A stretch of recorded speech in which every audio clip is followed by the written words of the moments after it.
Good afternoon, everybody, and welcome to Camden and Islington's annual members meeting for 2021. I'm delighted to see so many people here with us again this year.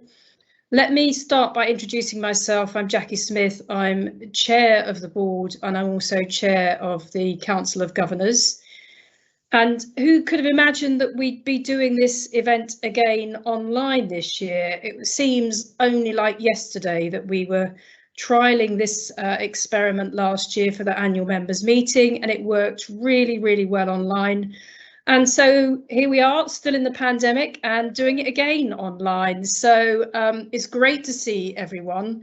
And I'm going to say now, and I'll probably say it a few times throughout the presentation, don't forget at the end of this, you'll have an opportunity to ask questions, make comments in the chat function, and we'll make sure that we get through as many of those as we can. But as I say, it's great to see you all here. So let me start with what's happening. You should see in front of you the agenda. So I'm doing the welcome. We will then hand over to Darren Summers, who is the Deputy Chief Exec at Camden and Islington. And then we're going to go to our interim chief nurse, Michelle Johnson, who's also here with us. And then to Dave Ragg, our Director of Finance, and then to our lead governor, Eric Crossfield, for a very important update on the governor's work in the last year. And last but by no means least, we'll then be turning to our new chief executive, Jinjer Kandola, who I'm absolutely delighted to say joined on the 1st of October, started at Camden and Islington last Friday. It was a very eventful day because the power went off and it was raining cats and dogs outside. So poor Jinjer turned up with no lighting, looking like a drowned rat. It was a fantastic start and I'm really pleased that Jinjer is here with us today. As you know, Jinjer is the Chief Executive for Barnet, Enfield and Haringey and for Camden and Islington. So at the end, around about 5:30, we will do questions. I hope that's clear for everyone. And as I say, you can use the Q&A function. If you want to keep yourself anonymous, then you just tick the box and you remain anonymous. We had loads of questions last year. It was really dynamic, very engaging. I sincerely hope we get lots this year. Please don't be shy. And let me just remind everyone that this event is being recorded. Obviously, we want to share it with folk who are not able to be with us today, so we are recording it.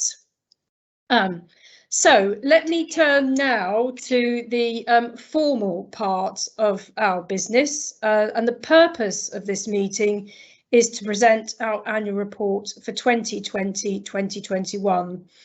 The full report and the summary of it, as well as details about our board, are already on the C&I website. So if you do get a chance to look at that, please do. And you'll also find the Governor's annual report on the website and the quality report. And the address, as you can see, is on the screen, which I'm not going to read out. So during the reporting year, there were changes to the board, and I'm very sorry to say that many of you will know that we very sadly lost our Chief Operating Officer, Andy Rogers, who died this year after a long illness. And Andy was extremely committed to Camden and Islington, and we're very proud of the work that he did here. I know many of you will have wonderful and positive memories of him. Our Director of Nursing and Quality, Dean Howes, and our Director of HR and OD, Sally Quinn, also moved on and went to new and exciting trusts, but nowhere near as exciting as Camden and Islington. But we certainly wish them well in their new roles.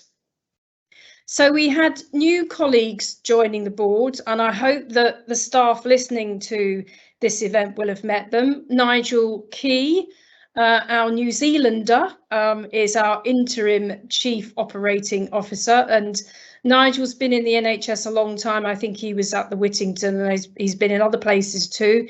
Great to have Nigel on board. Michelle, who I've already mentioned, will be presenting a little bit later on. Michelle is our interim chief nurse, and she's also chief nurse at the Whittington. It's absolutely fabulous to have Michelle working with us. And Peter Mitchell, you must have seen Peter because he turns up every week on the webinars talking about HR and OD, and he's our interim director of human resources and OD. So that's the changes to the board, and this meeting is held to report on the year that ended in March. However, many of you will know that last week Angela Mcnabb left the trust, and I want to take this opportunity to reflect on her time as chief executive. What impressed me most of all about Angela was her tremendous drive and enthusiasm and her enormous strategic brain and vision, as well as her unfailing and rare ability to see the bigger picture. And she was always able to translate that into a simple vision and action plan. She was so fantastically good at doing that. And under her leadership, the trust achieved a CQC rating of good, with the inspectors finding us outstanding in many areas, including leadership. The trust has become a kinder, fairer, more compassionate place to work under her, and that improvement will continue. I've absolutely no doubt about it. She also demonstrated every step of the way her deep commitment to our service users, involving them in co-production at every stage in order to improve the services that they receive. Her leadership throughout the most critical days of the COVID pandemic has been second to none. One of the things that she did was to set up our new mental health crisis assessment centre as an alternative to A&E, and I have to say this has made an enormous contribution to our colleagues who work in the acute sector, but more importantly to the people who access our services. This was a remarkable achievement by the team, done in a very short space of time, and has had a very significant impact. Perhaps most notable amongst her achievements was her lasting and visible legacy is the flagship around the redevelopment programme, which will result in a once-in-a-generation improvement to our entire estate, with a brand new inpatient unit at Highgate, state-of-the-art facilities in our communities, and a flagship presence on the St Pancras site.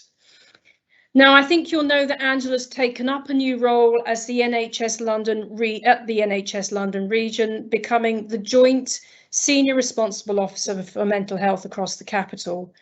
So her experience, her expertise, her passion and her commitment is not lost, and she will be hugely influential in the world of mental health in her new role.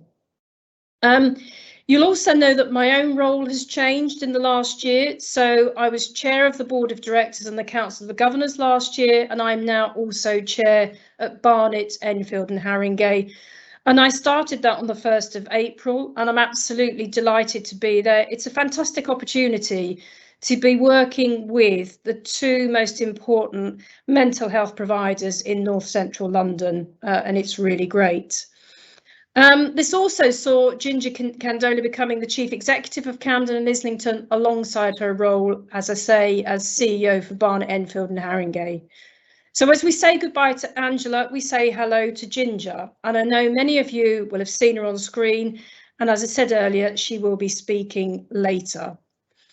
And the joint mental health review work is ongoing, and I know there's a lot of interest in this, and I know there's a lot of desire for us to share information, which we will be doing when the themes that we're going to take forward in the partnership become clearer.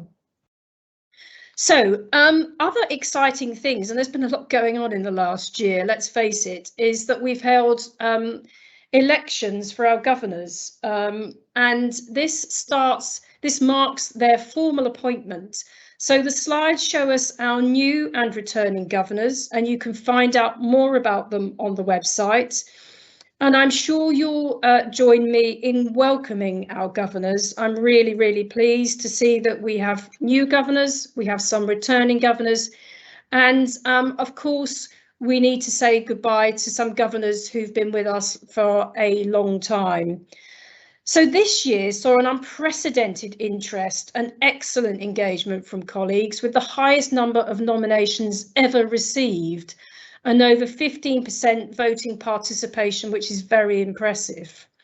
So we'd like to thank everyone who took part and got involved in the governor elections.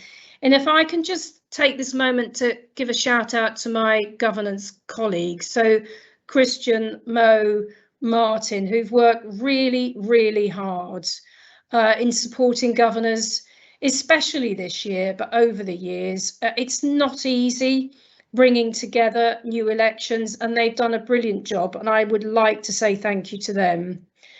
And you'll see here our departing governors: Wendy Savage, David Barry, Yoav Zahar, Ellen Nokomo and Paul Ware. Thank you very much for all your hard work.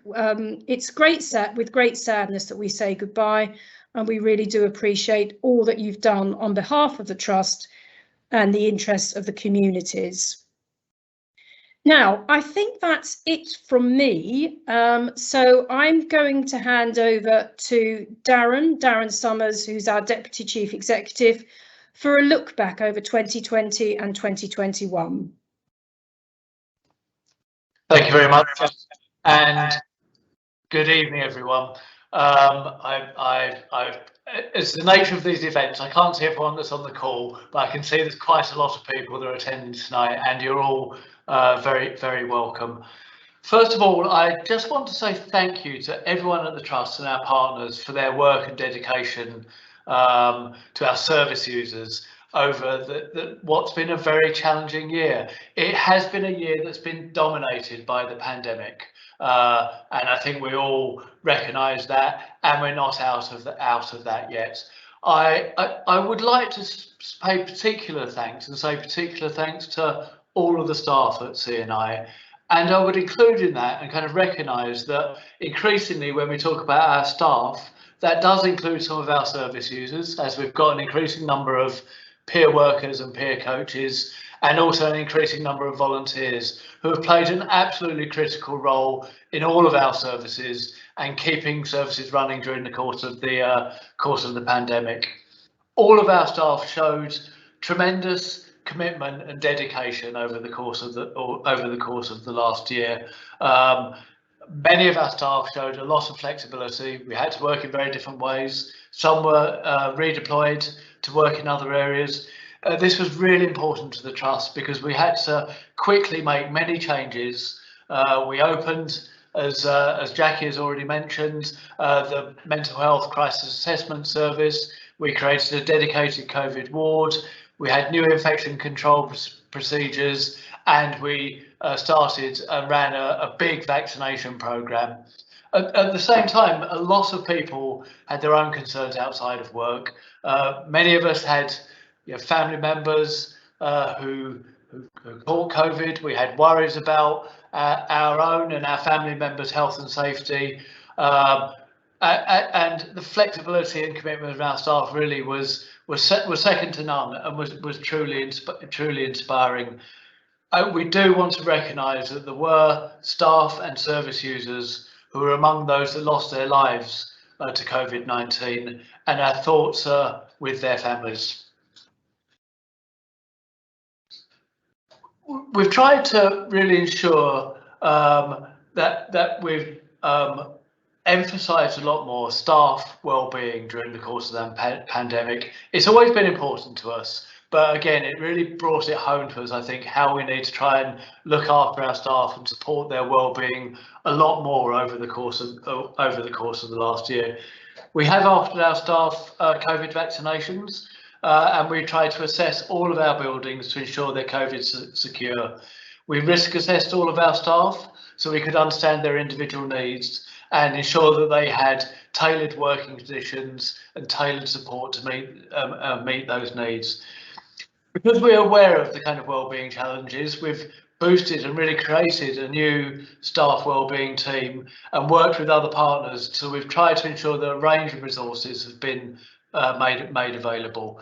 So as an example, we joined with other trusts in North Central London to start up the Keeping Well in NCL initiative, and there's dedicated psychological support that's open to all of our staff and staff in NCL now through that service.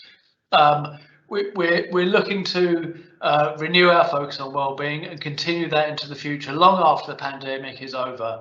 And recently, you might have noticed, if you're based at St Pancras, at Highgate, and a number of other of our sites, we've opened up self-operating kiosks where people can have physical health checks, and we're now offering one-to-one physical health checks with a nurse to all of our staff. The first couple of hundred of those health checks were snapped up within a day. We've offered several hundred more of those, and if they fill up again, we'll be offering more so all of our staff can take up that offer. We want everyone to feel valued, that their concerns are listened to and acted upon, and we want to ensure that everyone's efforts are really appreciated. The pandemic has also shone a much brighter light on the continuing inequalities in society, and COVID has disproportionately affected members of our Black and minority ethnic communities, as well as older people, people with learning disabilities, and people with serious mental illness. We've worked very closely with our Network for Change, which is the staff network for our Black and minority ethnic colleagues, to develop what's been described as a roadmap for the future, outlining the steps that we need to take to address these inequalities. One of those steps is increasing the number of staff from those communities in more senior roles, and we really are committed to increasing diversity at all levels across the trust. I was recently fortunate enough to attend a graduation ceremony for our first cohort of colleagues that have been through a leadership programme for Black and minority ethnic staff, and I understand a number of those colleagues have already moved into more senior positions within the trust. We've heard and are acting on the results that we received from last year's staff survey. What came out quite clearly is that many staff experience bullying, harassment, and often racial abuse at work. That's really unacceptable, and we are putting in place programs to try and put a stop to that. One of those is we're working with our independent freedom to speak up champions at the Guardian Service, and we're also giving leaders in the trust a whole number of colleagues training in implementing what's known as a just, fair and inclusive culture, and we plan to do a lot more in this area over the course of the next year. Although COVID has dominated the year, it hasn't stopped us and hasn't distracted us from making real progress on some of our improvement programs, and probably the most noticeable of those is our Estates Transformation Programme. For a number of years now, we've recognised that really to advance our patient care and our working environment for staff, we need to improve our buildings, some of which are really out of date, really old-fashioned, and not suitable for 21st century use. Our Estates Transformation Programme has continued at pace during the course of the year. This will be one of Angela's lasting legacies, of which she can be rightly proud. It was only a couple of weeks ago that we had what was known as a groundbreaking ceremony at the Whittington Hospital site, and we are starting now to build our new inpatient unit on that site, and we're expecting that to be completed by the autumn of 2023. We've also started to work now on developing our new community premises at Lowther Road site. That building has now been emptied of colleagues. They have moved to a site called Regis Road, and demolition of the current building will start imminently, and then we will start to see the new building, the new community mental health centre, going up in its place. And finally, we're also been pushing forward with our designs for the building our buildings on the St Pancras site, and I think we will see in the future mental health having a really strong prominence at the front of that site when St Pancras is redeveloped. Our staff, service users, stakeholders and other community organisations are being consulted every step of the way to ensure that our plans for all these developments meet the needs of the people we serve in the very best way possible.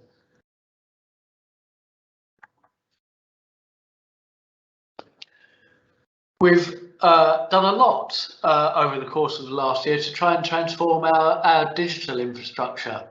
The lockdowns that we saw during the course of the pandemic really required a new way of working, and really within a course of days, weeks and a couple of months, we distributed hundreds of laptops to staff and introduced new technology, including, for example, video meetings, video consultations that enabled us to work in quite a different way. It enabled many staff to work from home, staying safe as the virus spread. We'd already got plans in place for the introduction of agile working, and the pandemic accelerated that pace of change. It wasn't always easy. We struggled at times. Technology doesn't always meet our needs. There may well be some of you on the call that will say, my laptop doesn't always work, or my Wi-Fi isn't always perfect in our sites, but we've made really big progress over the course of the year. It's an operation that required perseverance, a lot of investment and a lot of hard work from our IT and other colleagues. It's changed our working lives forever, and we're now discussing how we can make the best use of technology in the future. And my final comment I want to make before I hand over to my colleague Michelle is around our digital restructure. We've recently finished a consultation on proposals to change the structure of our divisions. We were due to start this consultation on March the 20th, 2020. And for obvious reasons, as the pandemic started to spread around the world, we put that on pause. But we restarted it again over the course of this summer, and it's now been completed. And we have agreed to move to a new structure, changing our divisions so they're predominantly based around geographical areas rather than the functions that they provide. This really ties in with our plans for delivering care more effectively. It feels like it fits really well with our clinical strategy and our plans to increasingly work in partnership with GPs, with the voluntary sector, with our local authorities in the boroughs we serve. Rather than the previous 5 divisions, we'll have 3 divisions, one in Camden, one in Islington and one hospital division. And we're now in the process of implementing these changes. So as we end this reporting year and we start a new one, we're full of optimism about our ambitions and plans for the future. We're recovering our services that we had to stand down during the pandemic and retaining the best of new technology and practices that have been introduced over the new year. And to give you some more detail on that, and probably to talk about some of the most important things that have happened in the Trust, I want to introduce Michelle Johnson, our Chief Nurse, who's going to talk about some of our other achievements in our clinical services. Thank you, Darren. Hello, everyone. I'm really pleased to be with you this afternoon. As Darren says, I'm going to tell you a few of the quality and safety work that we've been doing over the last year, and I'm really proud to present this to you today. So first of all, I just want to thank you all for their efforts and response to the pandemic. I know it's been said already this afternoon, it really was the most challenging time that certainly I've ever experienced, and we do really recognise how much that has affected everyone at the Trust. Our staff continuously worked to help those in need over the last year, reorganising wards and services, and I have to say, with the virus still with us, this remains the case. As well as adapting to maintain existing services, CNI also set up some new ones, which I'm really pleased to tell you about now.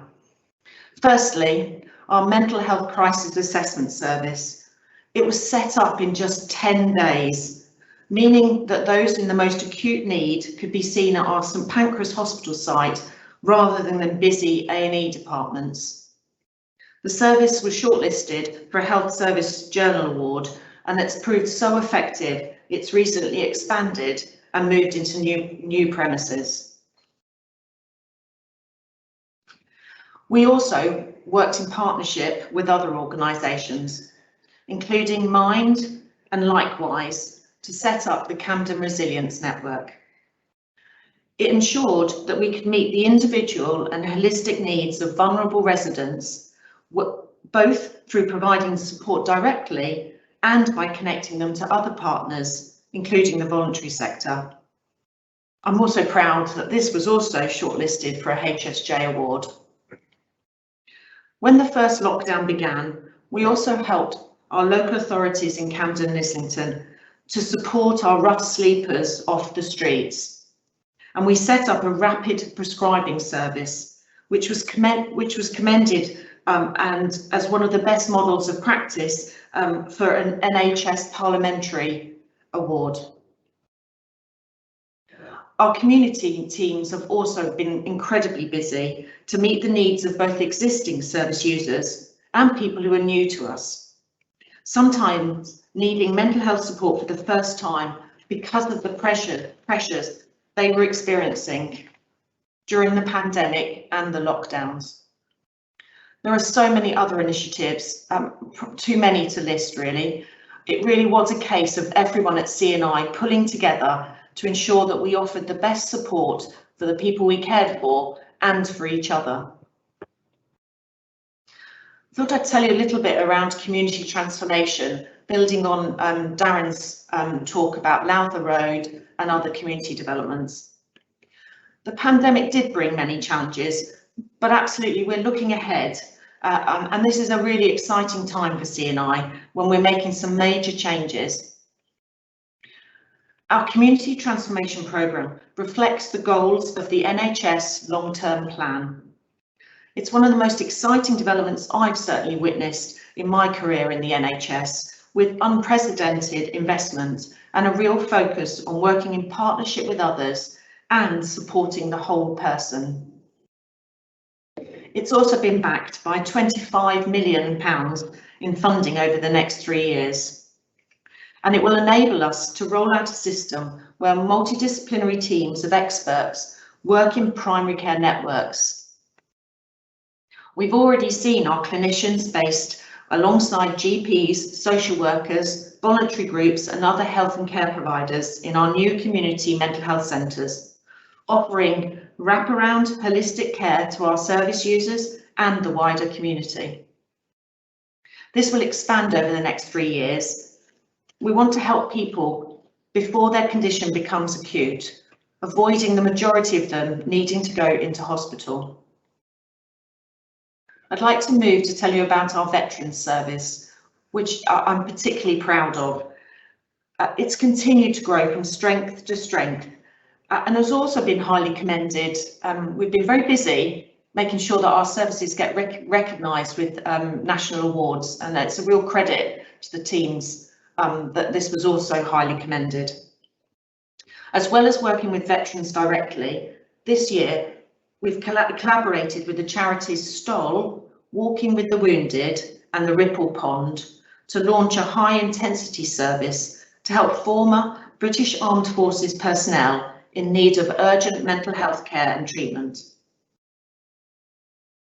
This year, CNI won a Gold Award from the Ministry of Defence in recognition of our forces-friendly initiatives in the workplace and our commitment and support to our armed forces personnel, veterans and their families.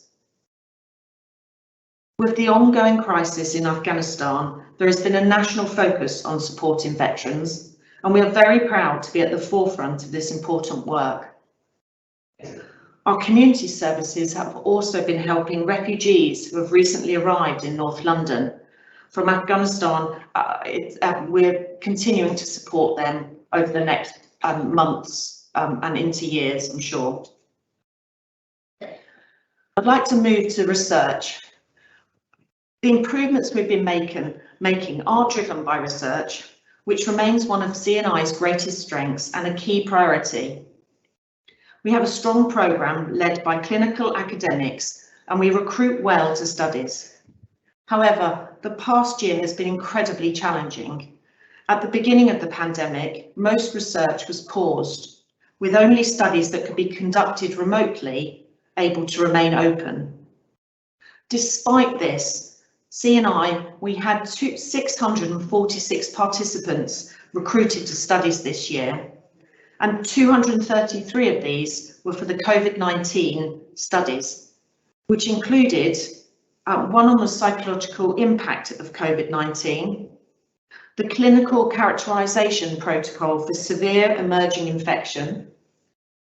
We also recruited to the UPLIFT trial, which was a randomised controlled trial to improve NHS staff wellbeing, and a study looking at optimising wellbeing in self-isolation.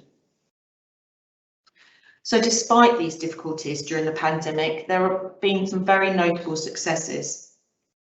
We also saw an increase in the number of research grants hosted by the Trust.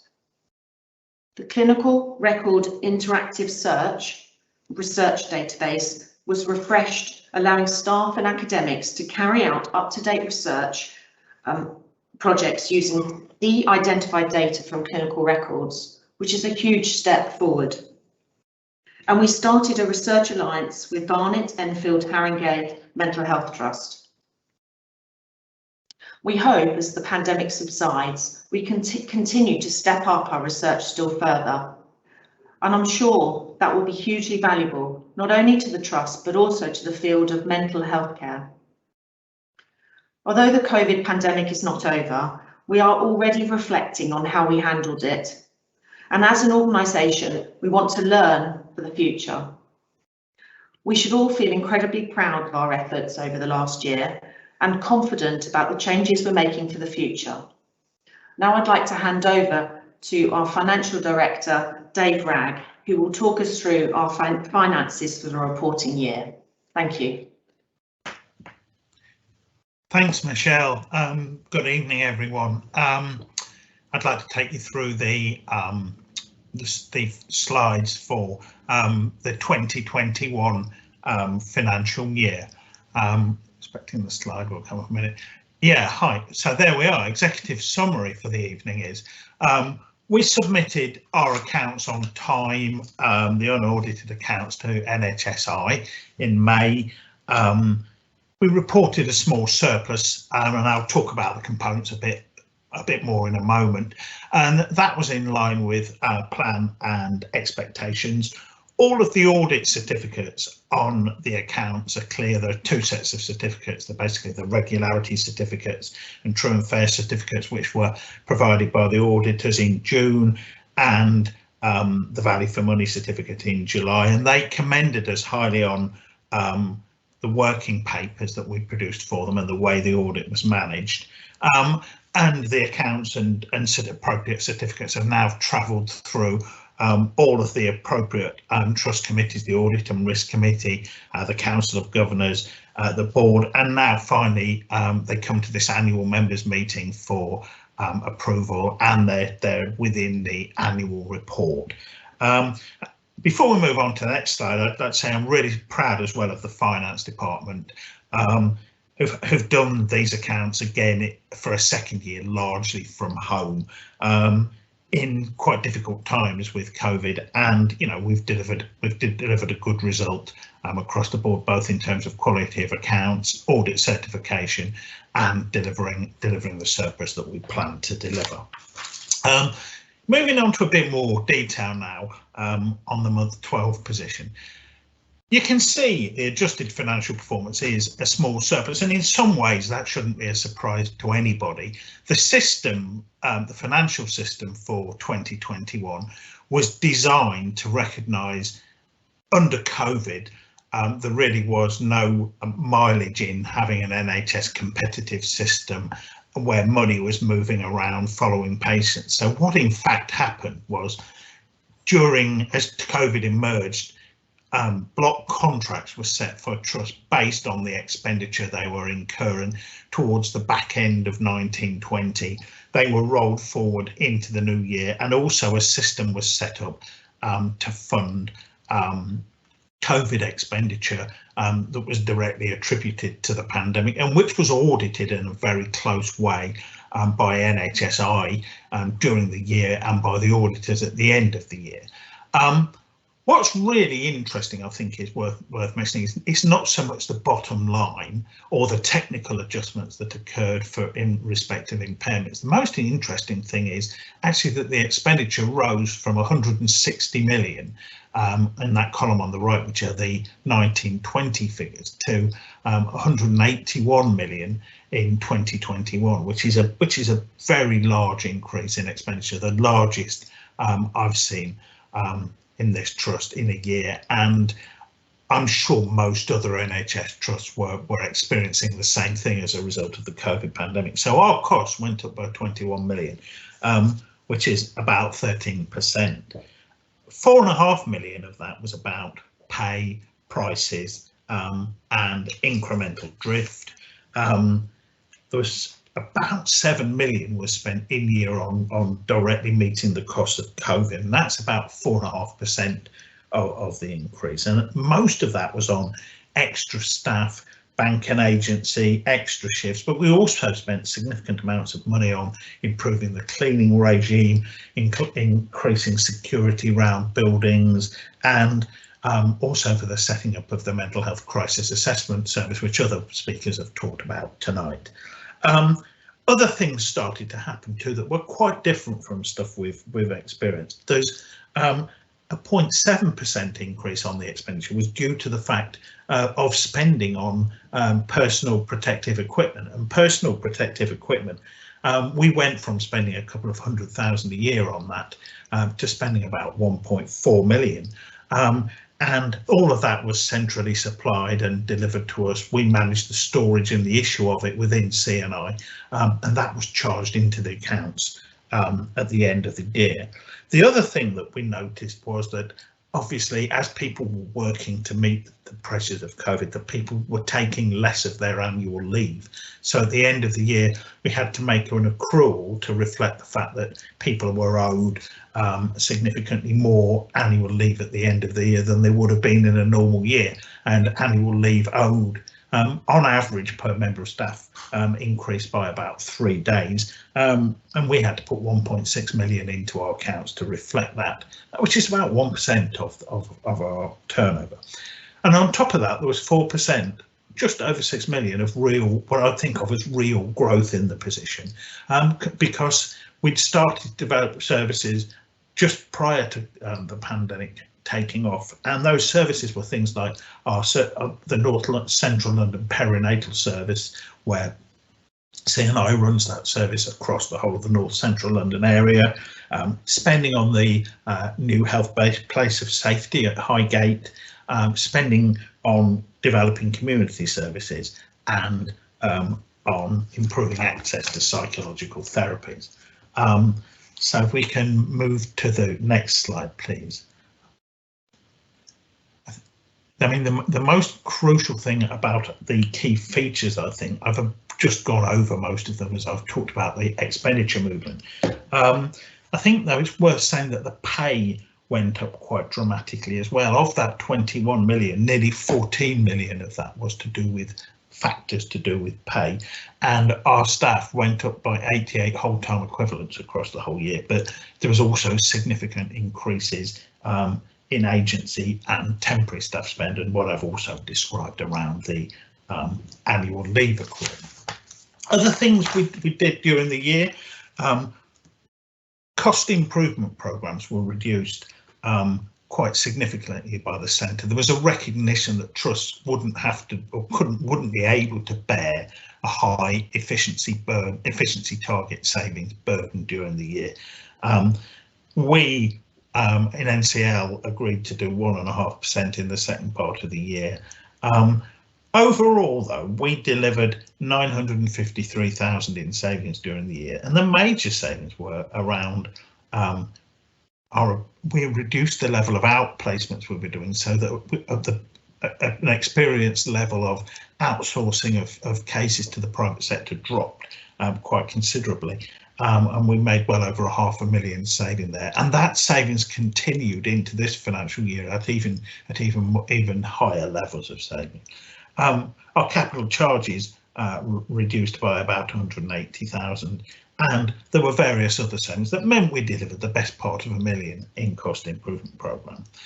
Also, on top of that, we were, just by spending less in other areas, able to return about £1 million mid-year to NCL in the pandemic. So our position was actually rather better than the planned system from the centre would have allowed you, would have led you to expect it would be. So I think that was a very good thing, in that we were able to deliver a small surplus and return some to other organisations in NCL. Can we go on to the next couple of slides, please? The final bit, can we go on to capital and cash now, please? During the year, we spent a lot of capital. Normally, the trust spends about £5 million a year, and it's business as usual capital.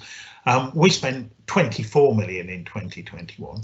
That included the purchase of Regis Road, which we've talked about earlier, the purchasing of the freehold of Greenland Road, which we had previously on a long lease, and we've converted that into a building we own outright, so we can develop that as part of our longer term estate plans. We also spent a significant amount on the St Pancras project, as well as about £5 million on business as usual and IT. Spend was a bit behind forecast on Regis Road, and that was the major reason for a couple of million slippage on the programme. And cash balances at the end of the year were 55 million, which is an increase of 3 million on the previous year. Mostly because the centre made a decision it wouldn't leave trusts short of cash, so it made a lot of the block contract payments and education payments in advance rather than in arrears, so trusts had plenty of cash and suppliers weren't left short. And the trust public sector payment policy performance, which is a measure that shows how well the trust is paying its suppliers, at the end of the year we're meeting nearly 90% of our payments within time, and we've gone on beyond that this financial year to be one of the better performing trusts in London. So I think that's about everything there is I'd like to draw your attention to on finance. I'd like to pass you over now to Eric Crossfield, who is our lead governor. Eric. Hello everyone. I'd like to start on behalf of the Council of Governors with paying tribute to our departing CEO, Angela Mcnabb. Angela has been an exceptional Chief Executive and achieved a massive amount in her 5.5 years at the Trust. So thank you, Angela, for leading our Trust with such wisdom, compassionate leadership and vision. Congratulations and a very, very warm welcome to our newly elected governors, as well as those who have been re-elected. And I thank them for offering their time and expertise to benefit the Trust, its staff and service users. I was particularly encouraged to see there were several members of staff who stood in the election, and that truly reflects how engaged and committed they are to the Trust and to their staff colleagues. But I also want to personally thank all of those who stood for election, whether they were successfully elected or not. It's an important thing to do, and thank you.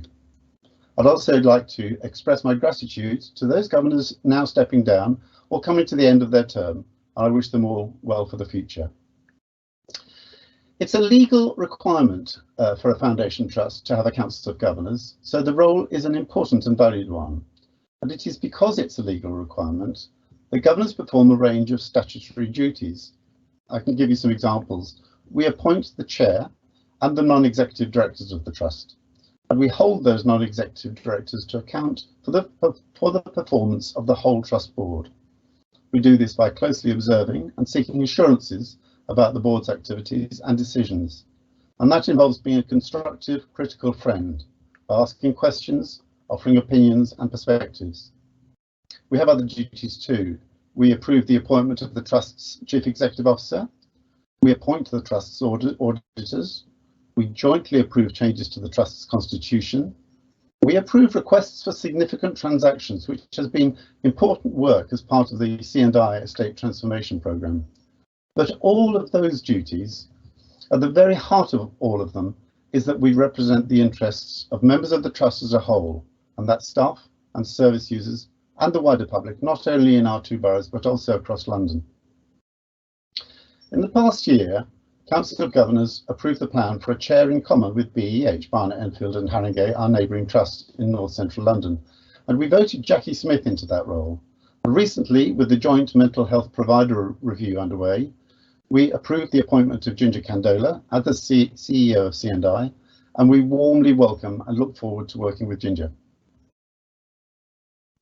As you have heard tonight, the Trust has several major projects underway, and the Governors have input into many of these. That includes our Estates Transformation Programme and our joint mental health review, and we have been kept informed of the divisional restructure and the Community Transformation Programme. We are particularly looking forward to seeing the outcome of the Joint Trust Mental Health Review, fundamentally to bring benefits for our service users, staff and the wider community across north central London. As with many other parts of the Trust, it has been a challenging 19 months when the Governors were not able to meet face to face, but we adapted quickly to new ways of working with our meetings moving online. Finally, I can assure our new Governors attending today that you have a really interesting time ahead, and I urge you all to embrace all of the opportunities that the role offers and the training that will become available to you, and to undertake your roles with and alongside the Trust for the benefit of all who you represent. Thank you very much for listening. I'd like now to hand you back to our chair, Jackie. Thanks very much indeed, Eric, and to all our speakers. That's a great update on the last year, what we've achieved, what's happening going forward and the exciting times ahead. So now we move to our final speaker, Jinjer Kandola, our new Chief Executive. Once Jinjer's had the chance to share with you her thoughts, we'll then open it up to questions. I can already see that we've got a number of questions that have come in, which is great. And I also understand some colleagues have had a bit of a challenge joining, so I do hope you are now able to see us and hear us. Jinjer, I'm going to hand over to you and welcome. Thank you, Jackie. Thank you, everybody. For those of you that don't know me, I'm Jinjer Kandola, and I'm delighted to be here this evening. I've been with the Trust for last 5 days, and I've really enjoyed taking up my post as the Joint Chief Executive. I won't dwell too much on my first day and the rain. Can I just say a really big thank you to all of you that have made me so welcome in my first couple of days, especially the leadership team, the chair, Jackie Smith, and Eric, the lead governor. I want to also start off by saying a really big thank you to Angela Mcnabb. We've heard this evening Angela's great legacy and how she's made sure that our trust is in a great position as we move forward. My commitment to all of you is to build on that work and drive forward improvements so that our trust can enhance our services and deliver great care and outcomes for our patients, our service users and their families.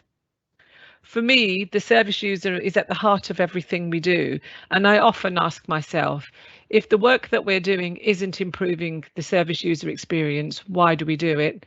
If it doesn't enhance our staff experience, why do we do it?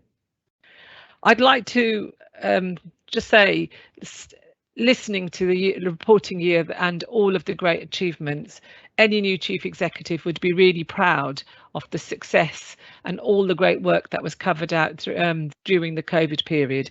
I would like to say thank you to Michelle, Vincent, who's not with us, our medical director, David and Darren, and the wider leadership team with who a lot of this couldn't have happened, but especially a big thank you to all of the staff who either are on the call or are at their clinical duties, but without them, none of the things that we've talked about would be possible.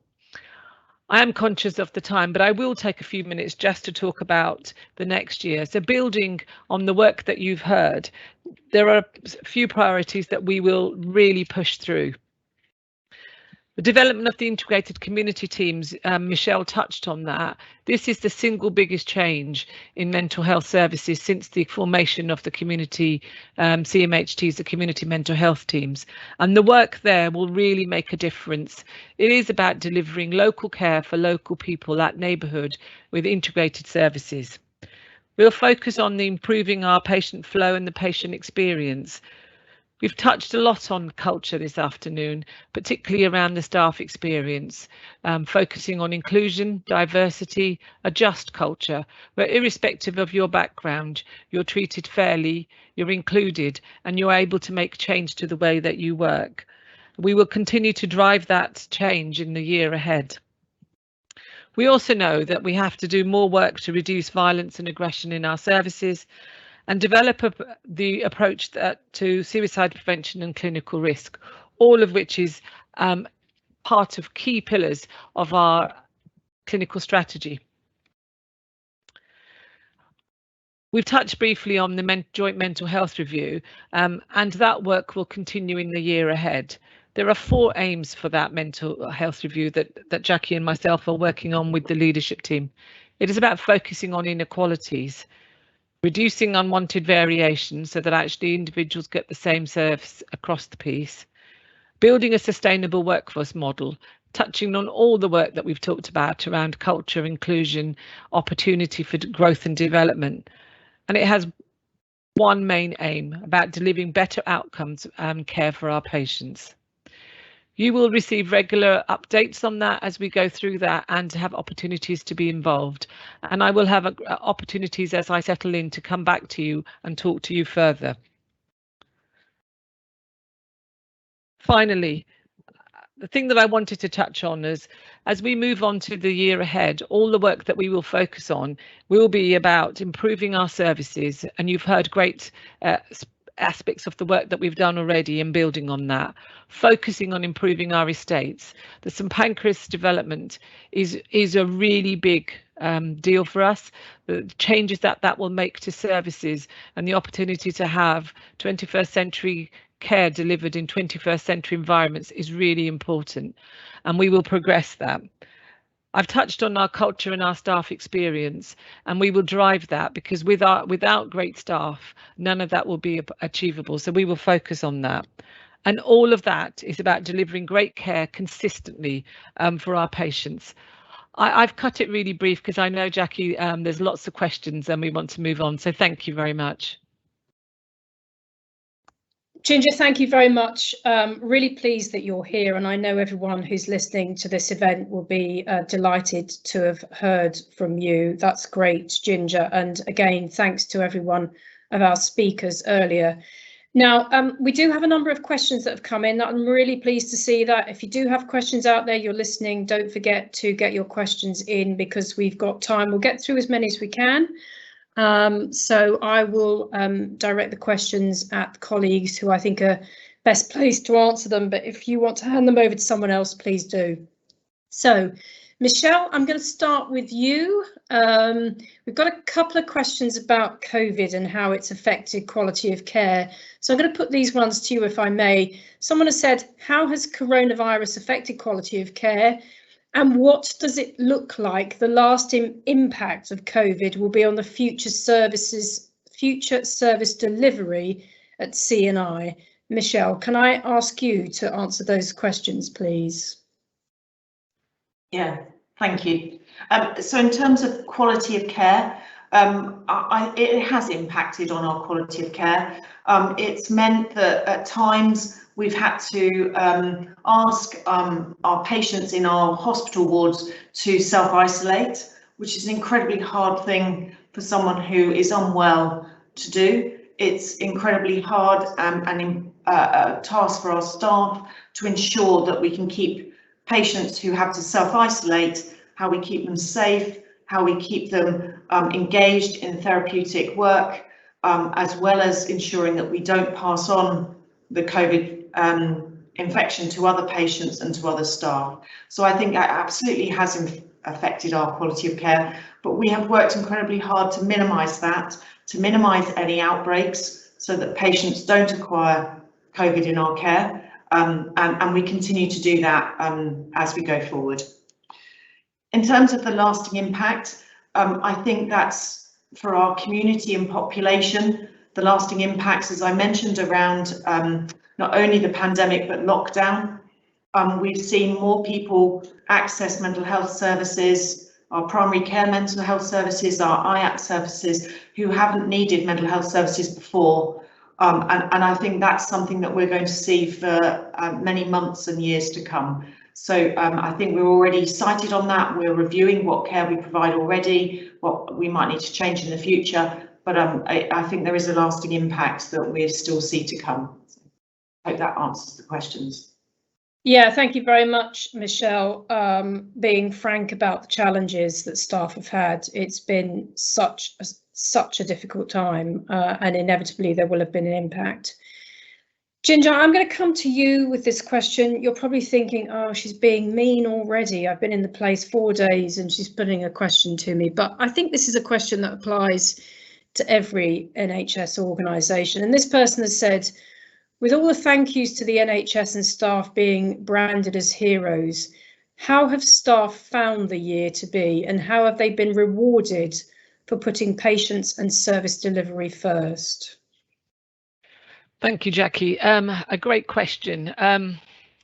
I think we can never reward our staff enough for what they have done during the pandemic, and I think, you know, that's honest from me, having spent time out on the wards and really heard some of the stories of how they've come in, day out. I think we are doing a lot, and the work that we're doing around well-being and really listening to staff and asking staff how they would want recognition to look like. What recognition looks like for me is different to what it might look for another individual. So it's really important to hear directly from staff. And as I go out and about and get to meet our services, I will be asking that question directly. I think the monetary reward, the pay award has come in and staff have had received that. I'm not going to go near that, be it right or wrong. But I think for me, one of the most important things are the word thank you, a recognition for how the shift has gone, how people have really gone the extra mile, and working with people to celebrate that is important. We do our staff awards, and I know that actually people really enjoyed that day when we all got together, and being online isn't the same, but actually it is a way of saying thank you and really supporting staff. I'll leave it there for the time being, Jackie. Thank you very much, Jinjer, and thank you to the person that posed the question, and also thank you to someone who's made a comment in the chat function. We do need to recognise carers and say a huge thank you to them. They're quite right that we've not done that, and we should have done. So absolutely, thank you very much to all the carers who do an outstanding job, as well as staff. Thank you very much for all that you do. Darren, a question's been put in the chat function, which I'm going to put to you, and has been asked before. So I'm just wondering if we can give a sort of definitive date on this one. Is there an operational diagram of the trust, who is who, and how everyone relates to each other? I've not seen one for years. Can we put one on the website? Yes, we can put one on the website.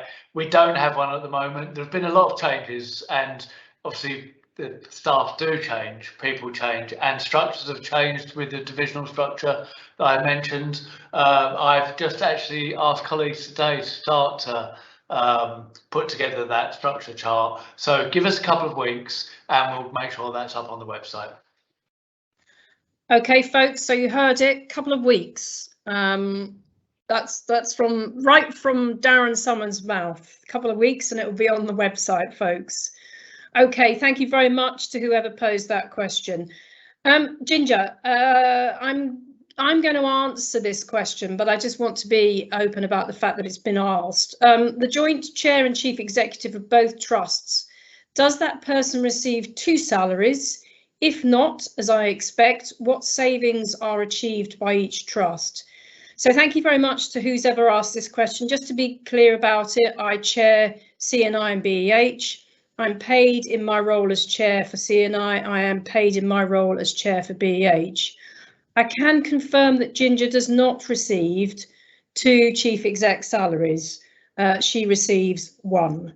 The other thing I think I'd like to say at this point is that we do have a strong reputation for financial control and savings, and I think what you've heard from Dave in his presentation is just about the robustness around that, and we are always looking for opportunities where we can make savings. So thank you very much to that person who posed that question. Darren, I'm going to come to you with this question, which is about the Jules Thorne Adult Day Unit. So this person has said, you closed the day unit quietly and without any consultation. We were told there would be a consultation, but now apparently there may not be. This is a scandal and the service is much needed. There is nothing in the community that covers this need. Yeah, thank you, Jackie. So we did close the Jules Thorne Acute Day Unit, and we closed it at short notice at the beginning of the pandemic, and that was for safety reasons, essentially, that it wasn't safe at that time during the course of the lockdown and during the course of the pandemic to bring service users and staff together in such close proximity as we had in the day unit, and it has remained closed since that point. I know that lots of service users that have used that service really value that service, and we're considering what we should do with that service in the future. I can absolutely assure everyone that before any decision is made about the future of that service, there will be a formal public consultation, and we're just working with our colleagues in the clinical commissioning group, our commissioners, to consider when we would move forward with that consultation. Thank you very much, Darren. Very helpful indeed. Just to clarify the point about the consultation, it's good to be clear about that. Darren, I'm going to stick with you on this next question. Feel free to involve your colleagues if you wish to, but this person said there is a 3-year wait for some of your services now, possibly related to COVID. What will you do to reduce the waiting list? Thanks, Jackie. No, there is long wait times in a number of our services, and some of that is related to COVID, partly because services weren't able to operate in the normal way that they had done, partly because demand has gone up quite significantly in some areas over the course of the last 18 months. We know that COVID has had quite an impact on people's mental health and well-being, and that has increased demand for some services. So we are investing in a number of areas. Dave Ragg and others have mentioned some of those investments. So the big investments we're making is into our community services, and we do expect that to have an impact on waiting times, because people will be able to be seen more quickly and treated within the expanded community services that we're developing. We're also, for example, investing in what are known as our neurodevelopmental disorder services. So for people with ADHD and autism, and again, we expect that should significantly reduce waiting times over the coming 6 months or so. That doesn't mean there's not a way to go in some other areas. And I've seen one of the questions that's been, for example, around the traumatic stress service, and we do need to do further work in those areas in order to increase the capacity of those services, find appropriate alternatives if there are any for people, but to bring down the wait times for those service users. Thank you very much, Darren. Michelle, I'm going to come to you with the next question. It's a question that comes up from time to time, and perhaps in answering this, you could just give us an update on vaccine take-up and also plans for the future. So this person has said, how can you encourage more Black and Asian minority ethnic staff to get vaccinated?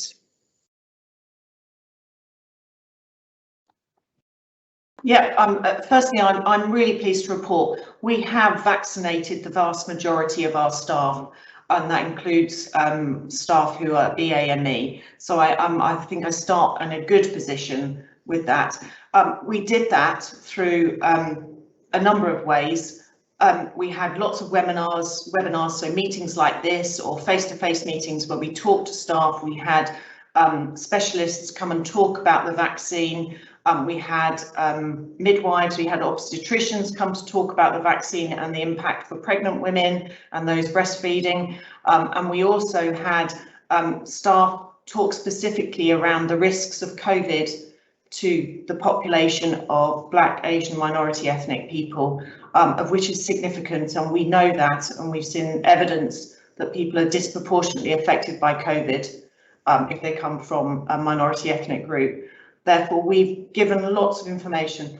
I previously mentioned, Darren mentioned around risk assessments for staff. So individual staff were invited to have a conversation with a clinician, their manager or an occupational health colleague to talk about their personal circumstances around the vaccine. So we've done lots of different measures to encourage our staff. It's really, really important, and we continue to work. We've just opened our vaccine hubs at both St Pancras and Highgate Mental Health Centre to support the flu vaccine, which we offer to all staff, as well as the COVID booster. So I'm pleased, it's ongoing work, but we're committed to support our staff to get their COVID and flu vaccines. So I hope that answers well enough. Thank you, Michelle, and it gives me my opportunity to do my usual plug. If I may, please do get your booster jabs and your COVID jabs. It's so important to protect you and others. So let me just say that again.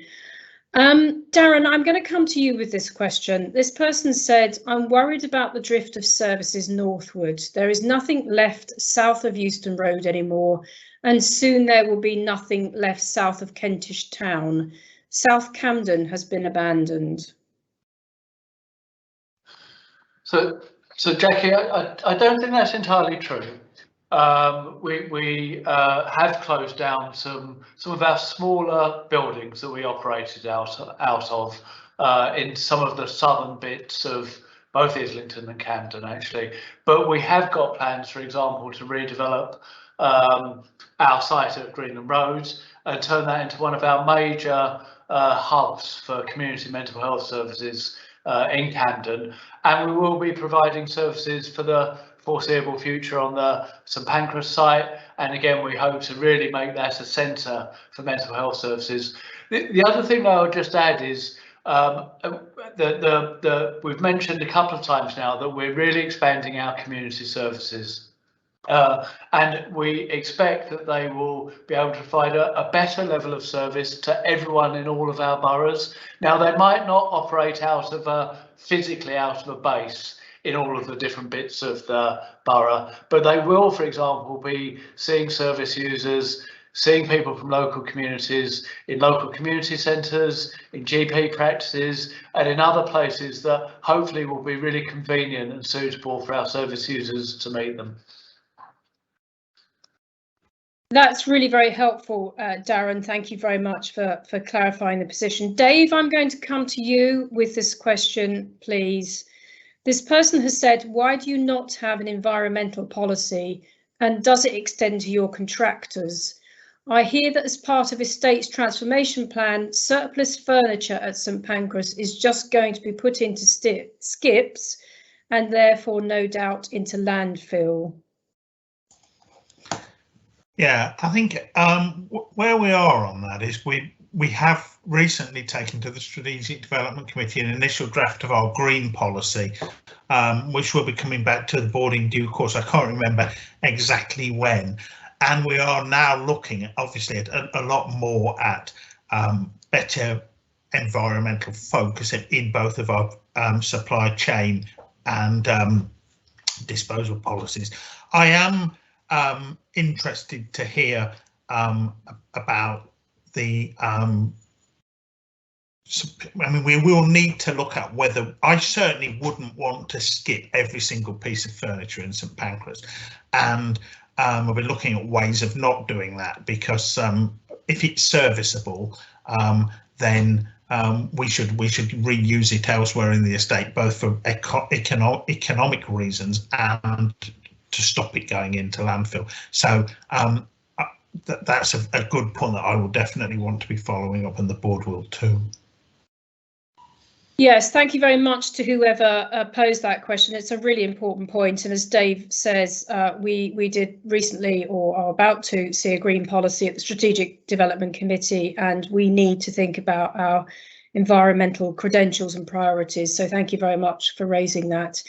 Darren, you touched on this, but let me just put this out there. This person said, good to announce wins about the Veterans Service, but the wait for the traumatic stress clinic is 3 years. Is there anything else you wanted to say on that, Darren? No, nothing more than I said previously. I think we do recognise there are still some service areas that have got unacceptably long waits. There is limited capacity in some areas, and we will be looking to work with our partners, our commissioners and others to increase investment, increase funding for those services so we can develop additional capacity, and try and also work with other partners to see in some cases if there's appropriate alternatives. That doesn't mean kind of pushing people off into services that aren't going to work for them, but if there are services provided by other partners that are suitable and will meet their needs, that might help to reduce waiting lists as well. Thank you, Darren. Michelle, I'm going to come to you with this question. Darren may want to also contribute, but this person has said, sad to hear about bullying and harassment, but glad to hear that the Trust is doing various things to address this. Is there any learning that is shared across the organisation? So I'm sure Darren will want to come in with additional. I'll start with the just and fair culture work that we're doing. This is about supporting our managers and our staff to treat each other with kindness and fairness. And it also involves work around development of our people strategy, how we support our staff across the Trust, and also how we address our policies in terms of our human resources policies and how they might look in the future to make sure that they're just and fair for all of our staff. I think that's a really important step in reducing bullying and harassment. The other step, and then maybe I'll hand over to Darren if there's anything else you'd want to add, is the importance of speaking up. October is Freedom to Speak Up month, and we have an independent service of guardians who staff can go to confidentially to express any concerns, and then they will be addressed. And that's an important part of staff having the trust and confidence in us as an organisation that if there is bullying and harassment, that it is addressed and dealt with. Darren, is there anything else you'd like to add?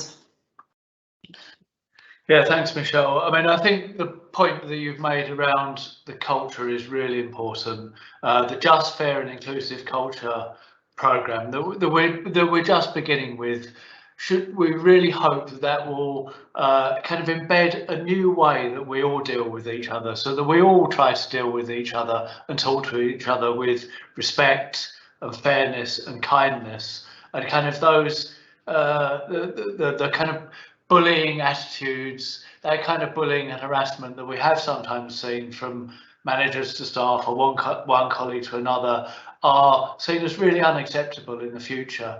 The only other thing I wanted to add though as well is, I've talked to our staff and we know from our staff that people suffer abuse, for example, and harassment and discrimination, sometimes unfortunately from our service users or their families. Often service users who are very unwell, I have to say, but still we need to make that also really clear that that's unacceptable. However unwell anyone is, racial abuse, for example, is not acceptable, and we want to do much further work with our service users, with our staff, and with other partners as well, so including, for example, the police, so that we really embed a kind of a culture and environment within our trusts and within our services that starts to eliminate that type of bullying and harassment. Thank you very much, both of you, Michelle and Darren, for that very important response. Dave, I'm coming to you with this question. How many private companies have you contracted clinical services out to? Isn't this the start of privatisation?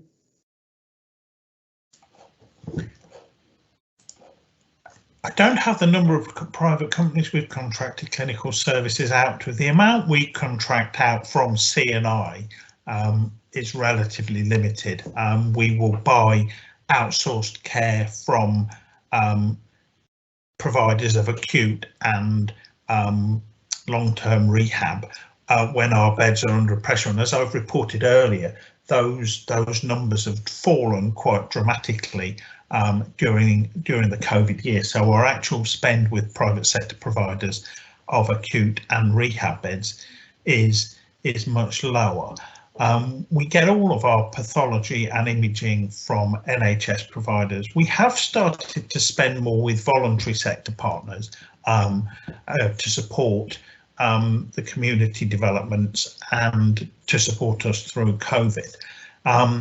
But in terms of clinical services, we're not seeing a drive in that direction at all. So I'm slightly a misunderstanding of the question, I think.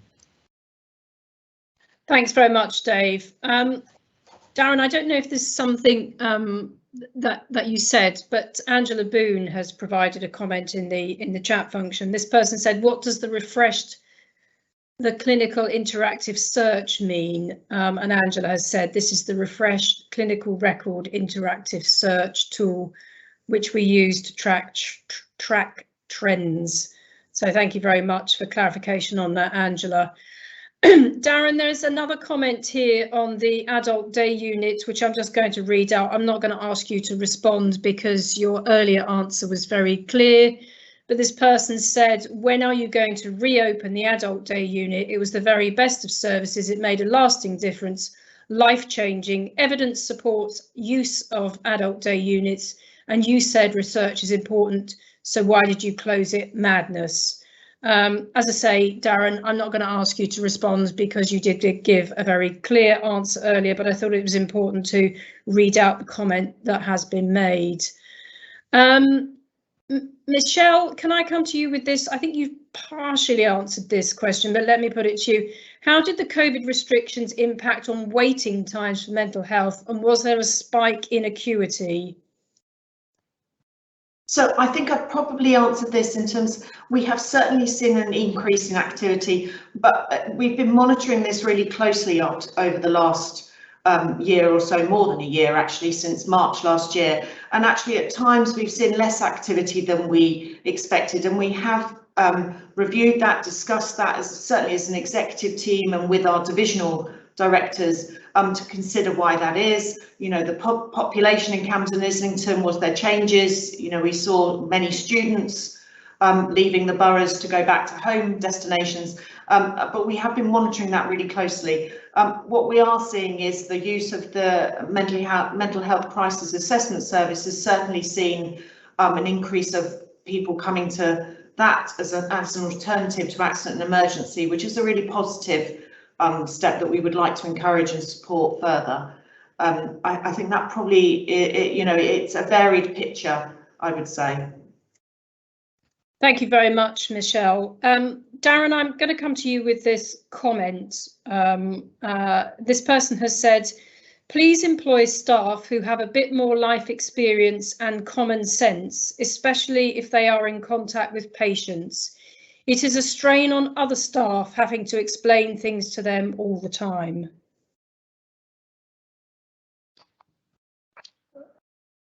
Jackie, Jackie, thank you. I don't know if it's best to come to me if you're asking for people with common sense, because I'm not always known for having that all of the time. I mean, I hope our staff, though, seriously do have life experience. They do show some common sense. I think I mentioned, I don't know if this is quite what the question is about, but I did mention earlier that we're increasingly employing staff with lived experience of mental health problems. They're becoming a really important part of our workforce. They're often called peer workers, peer coaches, but also a number of people going into other roles that aren't called something specific have got lived experience of mental health problems. And I think that's really important that we increase those numbers, because that kind of knowledge and understanding and empathy that those people bring will really help to improve the services we offer as a trust. Thanks very much, Darren. And then I suspect this is from a governor, although I'm not sure. It says voting for the governors was really difficult and needed you to be a computer expert. Please look at a better way that is more accessible and less complicated. I'm really sorry that some people experienced challenges with the process this year. I think, as I mentioned when I was doing my bit at the start of this, the interest and uptake was very, very significant. So we had a really good outcome, and my apologies if some of you found that difficult. And then a second question is, someone said, just to let you know, I attended this meeting, but I had to join as an anonymous person due to some difficulties. I am sorry that some of you have had some difficulties getting on. I understand some of you had problems with sound and accessing. Really sorry about that. And then someone else has said, we don't like the therapy on screens. It was better than nothing, but it's not even half as good. Darren, do you want to say anything in relation to this particular point? Yeah, I think it's a very fair point, and completely accept what that person has said. I mean, to be fair, some people have said to us, and a number of patients and service users have said it really works for them, actually having treatment on screen and having video consultations. I think we completely accept, though, for some people it doesn't work as well, and we are trying to reintroduce as many as possible kind of face-to-face appointments, either for those service users who request that and prefer that, and in some cases actually for service users that might not come forward saying that they want face-to-face treatment, but we've got some kind of concerns about, and we feel it's more beneficial to see face-to-face.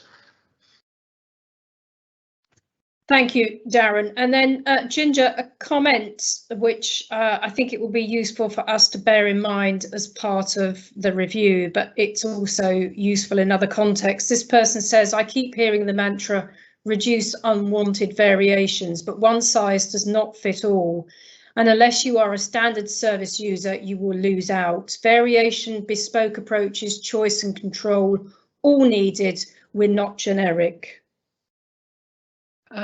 Thank you, Jackie. A great point. I think unwarranted variation is what we're looking at. I think what we don't want to move away is from personalisation and really supporting and building care around individuals. And I think the work that the community teams will be doing and looking at and wrapping that care around is all about that. However, we do know in parts of our organisation and other NHS trusts, there are different ways of services being accessed, different ways that things are delivered, and part of the review, and you're right, we do want to make sure that whatever we do enhances and improves care and services for our service users, their families and their carers, and it isn't about reducing things to a common denominator. So absolutely bear that in mind. Thank you, Jinjer. And this person has said, please can you not say co-production when you mean that you made a presentation to people? It's not the same. Absolutely agree. That's not the same at all. Thank you very much for that comment. Darren, can I come to you with this question? This person says, I'm a member of other trusts and pre-COVID they did open meetings. It's a good opportunity for members to understand the organisation and get more involved. Can this be considered when safe and appropriate? We need to engage and involve our communities. Yeah, Jackie, I think as soon as possible, we would like to be trying to put on kind of those type of open meetings. We have had, for example, a number of community engagement events in Camden, and we had a couple of hundred people attended those, but they were online meetings. They were like this. They were meetings done via Microsoft Teams or Zoom meetings, and whilst again that works for some people, there are a lot of people that it doesn't work for, and you don't necessarily get the same level of interaction. I think we're still at a time that we want to kind of ensure that people are safe. We're not out of the pandemic yet, and so we're wary about bringing together people in environments where we can't have social distancing, for example, and it could increase the risks around COVID. But I think we need to keep on watching this space essentially, and when we're able to start to put on those kind of physical meetings, then it'll be really good to do so. Thank you, Darren. And Darren, someone else has commented on the Jules Thorne day units. They say this was closed and then fitted out for another service, which shows that you had another intent and you did not want to reopen it. When might the consultation be? Okay, well, I mean, I'm going to be really honest here, Jackie. The Jules Thorne unit has been converted to accommodate our mental health crisis assessment service. We have to make choices, and sometimes the choices that we make aren't always kind of perfect choices. We operate in kind of a real world, and we thought it was really important as a trust that we kept the MCAS going, the Crisis Assessment Service going, in a really good environment for that service, because of the incredibly valuable role that it's played in diverting people away from A&E departments and providing a better service for those people undergoing a kind of mental health trauma or a mental health crisis. And it's really proved itself to work. The consultation, though, that doesn't necessarily mean that's a permanent thing. As I said, before we reach any final decisions around the Jules Thorne unit, we will go out to formal public consultation, and I can't quite give you a timetable for that now. We are talking to our commissioners, and we expect to be talking to them over the next couple of weeks to agree when would be the right time to go out to that consultation. I would expect it to be during the course of this calendar year if we go ahead with it. Thanks very much, Darren. And then we have a couple of questions from a couple of our new governors, which is great to see. So Bamidele, I hope I've said your first name correctly, has said, why is it that as a service user, I can't give my carer and care coordinator material gifts as a thank you and a goodwill gesture for a job well done, good care, kindness, and for impacting my life. And I can give gifts to homeless and other people who have not done the same responsible work. Michelle, any comments on the policy around gifts?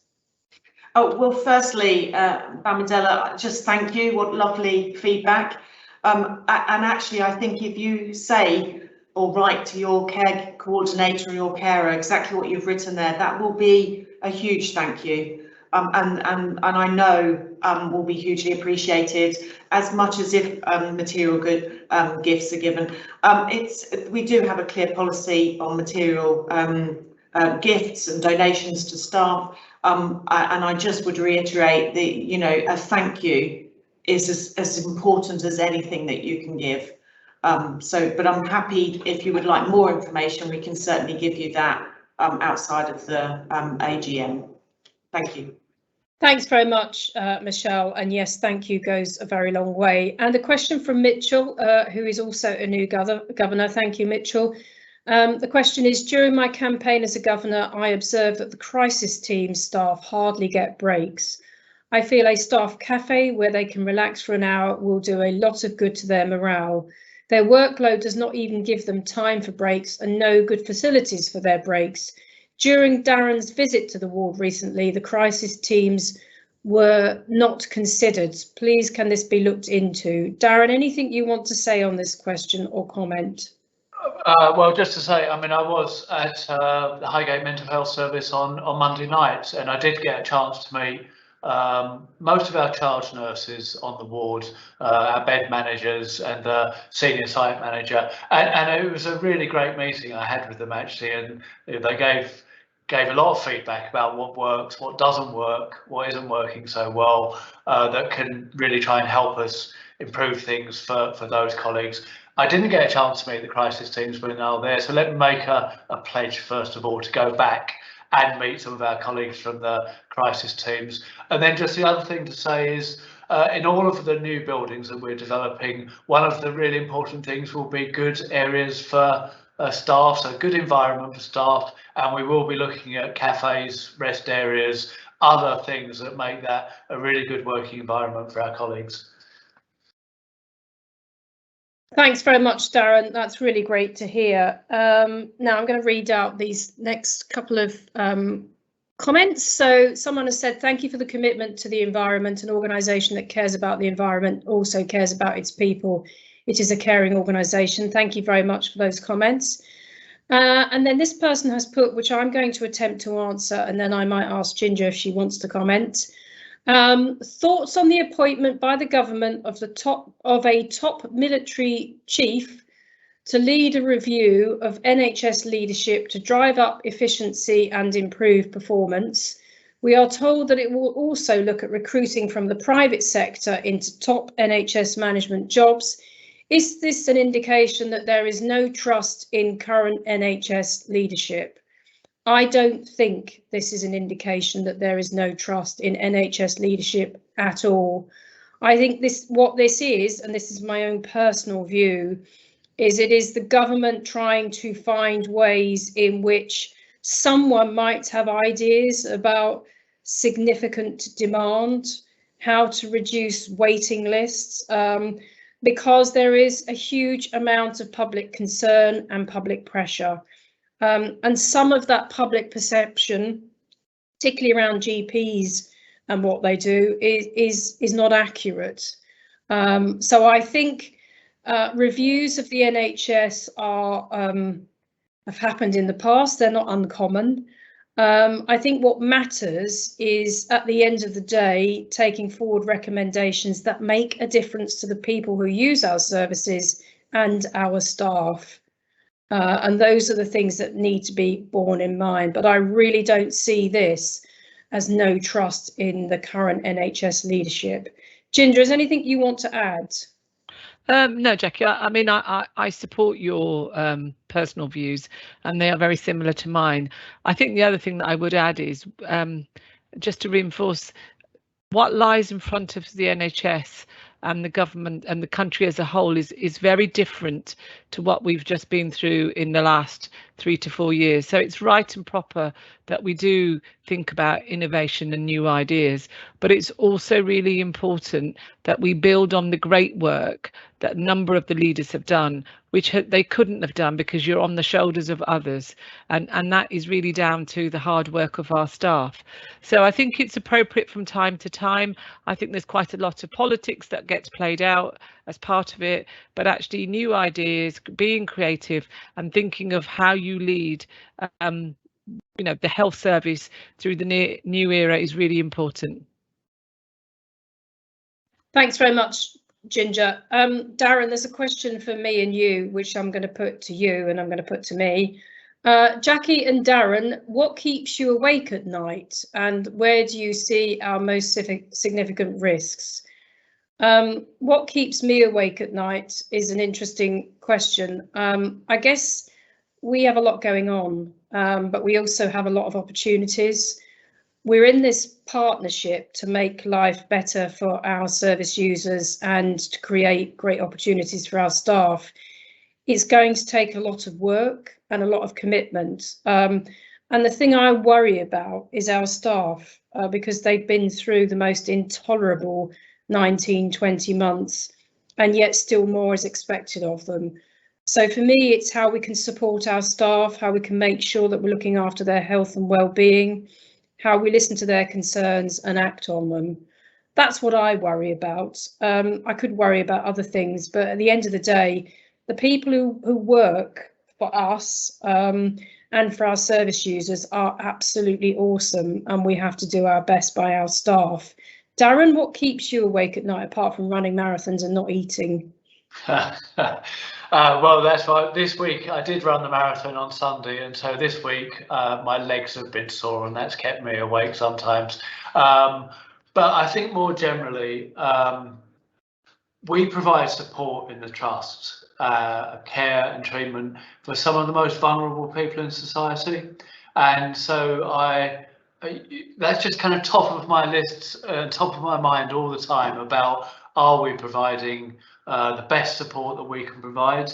Are we being able to reach out to some of those people that perhaps don't find it very easy to access mental health services and offer them the kind of support and treatment that they need.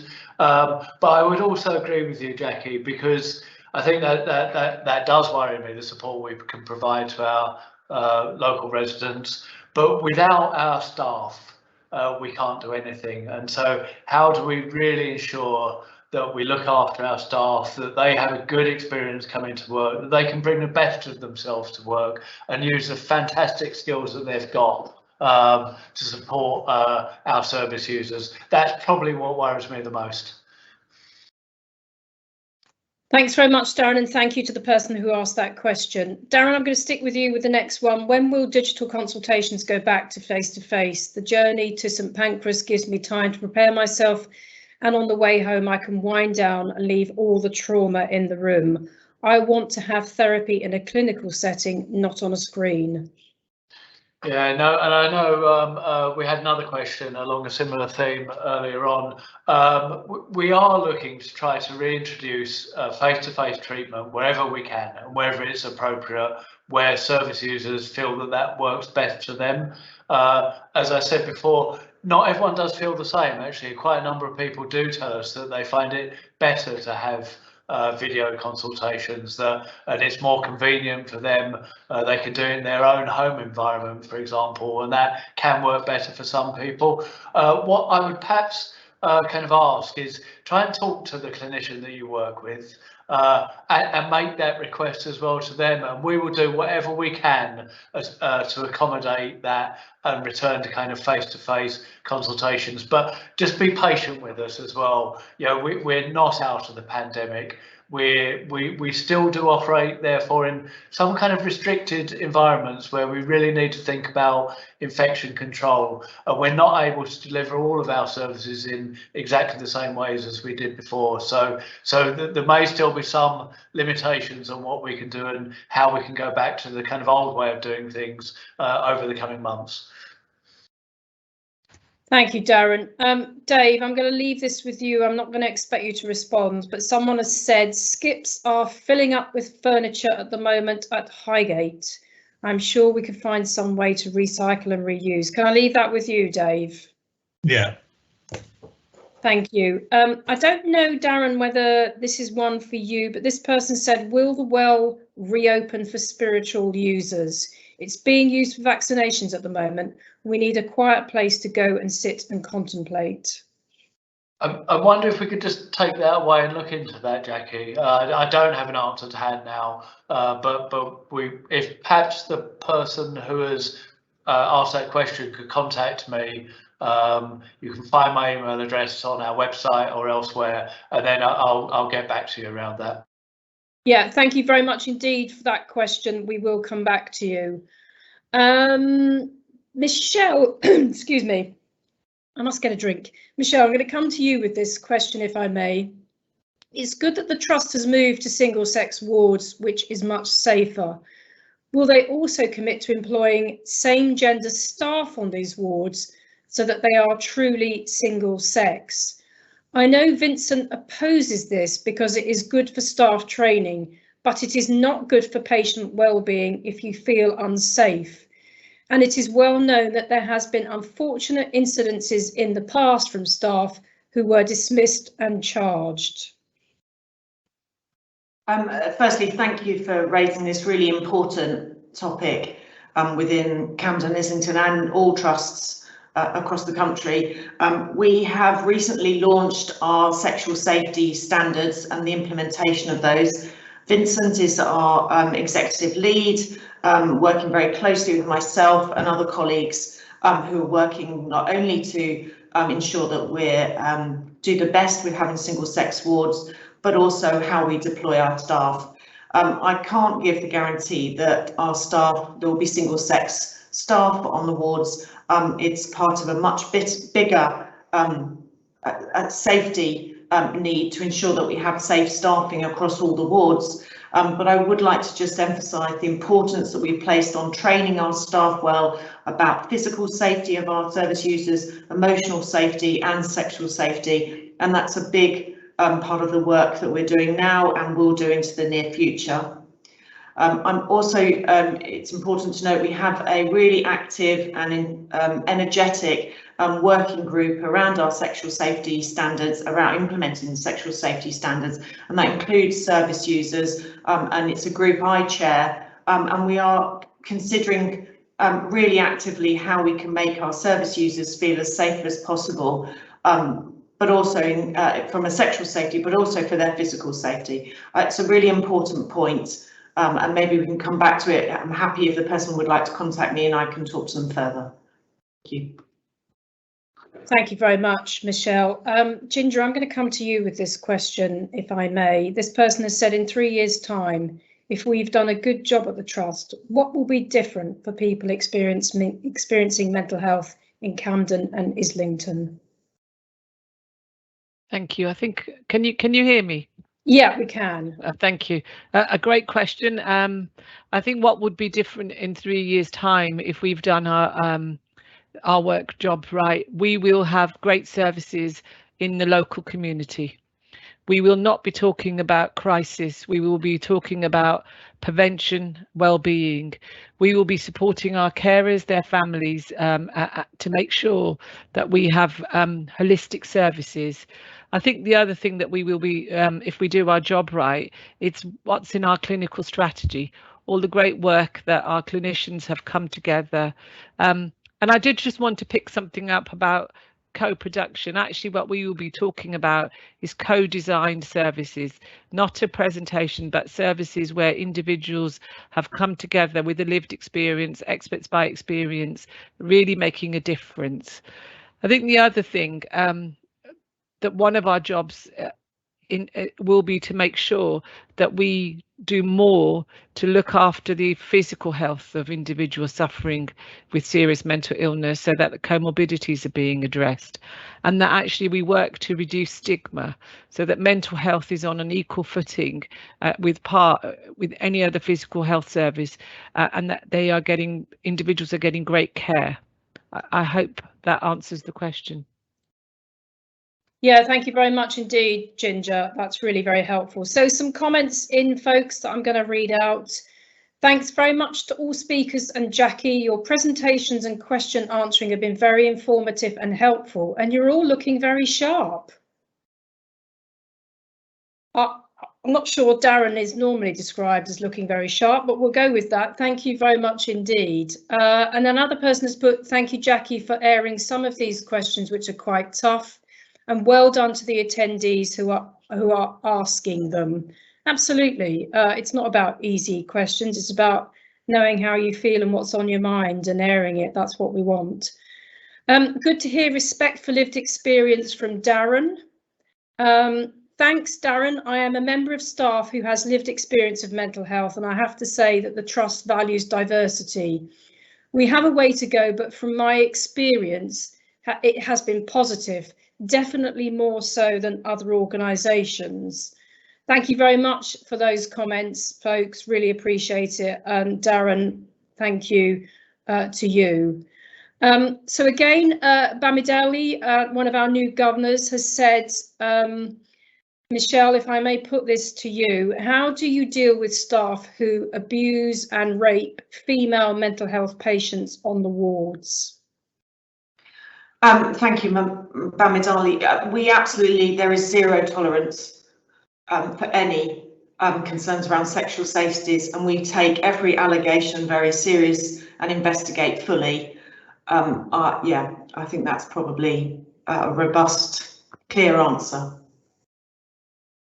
Thank you. And I'm sure, Michelle, that any allegation of crime would be reported to the necessary authorities. Absolutely, yes. Sorry, I should have mentioned that.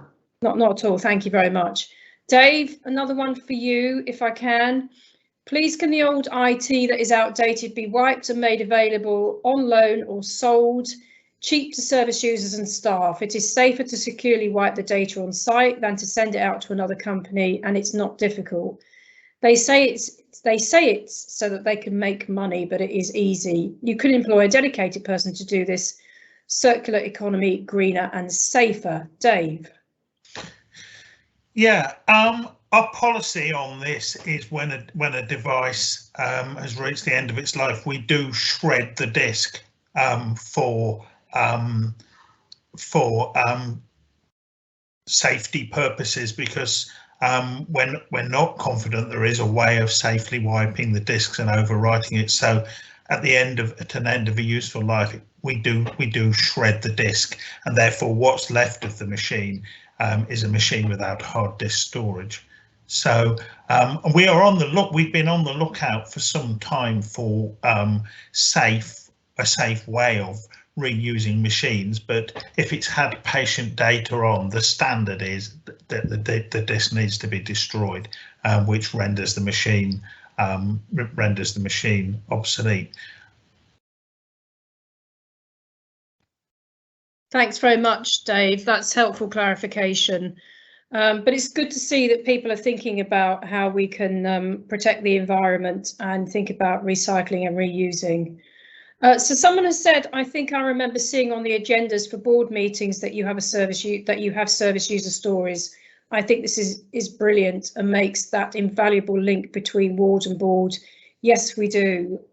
We do at every meeting, and we also hear from our staff network chairs. We really value this highly, and our governors come to our board meetings as well. If there's anything that a board can do effectively, and most importantly, it's to hear from service users, because that is what we are about. So we will continue doing that, and thank you very much for the comment. Darren, can I ask you this? How do you assess the clinical effectiveness of the Recovery College? Thanks, Jackie. I mean, the Recovery College isn't primarily a clinical service. It's a service that supports people and offers education classes to and courses to both staff and service users around mental health recovery, and we assess it through feedback from the people that use those courses primarily. And I have to say the feedback is very, very positive. I think we probably haven't been able to pay as much attention as we've needed to the Recovery College over the last couple of years. Again, it's been quite difficult for it to operate as it used to during the course of the pandemic, because we've not been able to provide the same range of face-to-face courses, but we see it's absolutely central to our future going forwards. Thanks very much, Darren. I'm going to come to you with this question, and I might actually have a go at answering it myself as well. So this person has put, how well do senior leaders at the Trust feel they've been supported? It's amazing that you are concerned for the welfare of staff, but you also need to look after yourselves as you set the strategic direction and oversee management. Thank you very much for the question and the comment, and it's a very valid point. We all need to look after ourselves because we're all working in a demanding environment with a lot going on, and it's very important that we check out on each other. So what I can say, since I've been chair of this organisation, is that we do have a very open dialogue between us, certainly at the board, between non-execs and execs. I feel I can pick the phone up and say, how are you today, Darren? You look like you haven't eaten much, and have you had a very long day? And I can do that with other colleagues, and I don't feel my intervention is unwarranted. So, Darren, what are your thoughts on this? Well, Jackie, I do feel you've been picking on me a little bit around my eating and running and my sharpness during the course, and I don't know if it quite falls into bullying and harassment, but it's definitely falls into the sarcastic category. Jackie, I think senior managers in the Trust have it's also been a hard year. It's been a hard year and a half, and I think a number of us have had similar experiences to frontline colleagues. We put in long shifts and felt kind of a weight of responsibility for looking after our service users and with other people as well, that kind of weight of responsibility for our teams. But I hope at least that we do feel like one team within CNI, that we're kind of really connected with each other, And I kind of definitely get lots of support through feedback from colleagues. Some of the comments, for example, in the boxes in the questions and comments that have come up today are really helpful. It's that kind of thanks that was mentioned before, and it's really good that we're appreciated, at least some of what we do. Yeah, thanks very much. It is appreciated, and thank you for asking the question, because as I said earlier, it's terribly important that we do have the opportunity to check in with each other, and that does happen. Someone has said face-to-face is so much better than virtual. We agree. I don't think any of us have wanted to operate in the way that we have done over the last 19 months. The thing about sitting in a room with someone, whether it's delivering services or having a meeting, is that you have that human connection, you have that human contact, and you pick up on things that's quite difficult to do over Teams or Zoom or some other way. And I think we've all missed that. And it will be one of the greatest things to happen to all of us when we are able to return to whatever the new normal is. Whether that is back to delivering services face-to-face or having meetings face-to-face, I, for one, can't wait to get back to that. Let me come to you, Michelle, if I can, with this question. I wonder if the Trust has asked those who are not engaging with digital therapy what they think. That's a really good question. I will take it away with me, because actually we're just about to launch our new patient experience and engagement strategy, and actually that might be a really good early topic for us to have a focused piece of work around. So, but I please look out for the new strategy when it's launched. Thank you. Thanks, Michelle. Again, Dave, a comment on skips. Scandalous about skips being full of furniture. Did there not used to be a green candy policy only 2 or 3 years ago? Dave, I'm going to leave these comments about skips and furniture with you. Clearly, it's a serious issue, and I know that you will look into it. Someone said, thanks for holding this meeting in the evening and making it accessible for those who work 9 to 5. Really appreciate it. Darren, can I come to you with this question? This person said, We Attend Anywhere is a very rubbish platform. Please, can you provide a better platform for those who can't attend physically because of COVID or other illness? Again, I think I probably need to take that one away and look into it a bit more. We know that we're not able to just utilise any platforms because of worries about what's known in kind of the lingo of cybersecurity. So, and there have been instances, we know, certainly in other trusts, of people hacking onto things like Zoom calls and sharing, for example, some really inappropriate, disturbing images with people in group therapy settings. So we've had to kind of ensure that we've got safe platforms that people can use. We have extended and offered the chance to use other platforms other than Attend Anywhere, and we did actually start to use Zoom and offer Zoom as a platform for therapy with some kind of limitations and some kind of protocols around that to ensure that it's safely used. But perhaps let me look a bit more into the kind of experience that people have got of using that platform that you've mentioned. Thanks very much. And just the last comment on here. Thank you very much, CNI, for teaching me to be patient waiting for my next therapy. So we've gone through all the questions. I don't think I've missed any off. Can I thank everybody for your questions and comments? It's what makes this interactive. It's what enables us to share the work that we're doing, the things that we need to think about going forward. That's so incredibly useful to us, really very helpful. If I can say a final thank you to the presenters, really brilliant presentations and great answers to the questions. Appreciate that very much. And then if I might end by thanking all the staff at CNI. We say this every time we do a webinar. We really, really mean it. You do an absolutely outstanding job. for the people who most need it, and without you, where would they be? So thank you on behalf of the board for all that you do, and thank you for taking part in this year's annual members meeting. I want to wish everyone a very good evening and hope to see you soon. Oh, and sorry, I meant to say, can I also say a very big thank you to our comms colleagues, so Deborah and Angela and others who put this together. It's an awful lot of work, and really appreciate their dedication, their patience, particularly with the technology. Thank you very much, Deborah. Thank you very much, Angela. Have a good evening, everyone.